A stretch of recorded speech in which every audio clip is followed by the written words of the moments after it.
किसान मजदूर मोर्चा और एसकेएम गैर राजनीतिक का ये मोर्चा नामी दिन में दाखिल हो चुका है।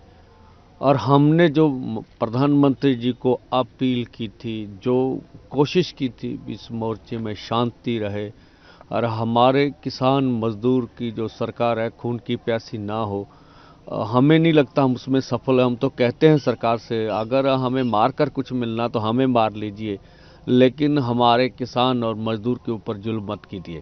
हम आज भी आग्रह करेंगे प्रधानमंत्री महोदय से, आगे आइए और इस मोर्चे का शांतिपूर्ण जो हल है वो करने के लिए आप एमएसपी गारंटी का कानून बनाने की अनाउंसमेंट कीजिए। तो इसके लिए इसके बाद इस मोर्चे को पीसफुली रखा जा सकता है, लोगों की जो भावना है उसको कंट्रोल किया जा सकता है। और पूरी देश और दुनिया जान रही है जो अत्याचार पिछले समय में केंद्रीय अर्धसैनिक फोर्सों ने किया है, देश कभी भी इस तरह की सरकार को माफ नहीं करेगा। जिस तरह से हरियाणा के गांव में पैरामिलिट्री फोर्सेस लगी हुई है और चप्पे चप्पे पे पैरामिलिट्री फोर्स गश्त कर रही है, तो हम कहते हैं हमने कौन सा जुल्म किया इस देश में।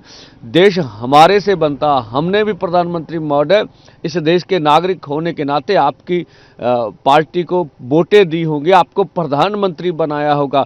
और इस दिन की हमने कभी उम्मीद नहीं की थी कि हम हमारे ऊपर अब अर्धसैनिक फोर्स चढ़ाकर इस तरह से हमारे ऊपर जुल्म करेंगे। और हम कहते अगर आपको मांगे मानने में कोई समस्या आ रही है तो कृपया इस देश के संविधान की रक्षा कीजिए।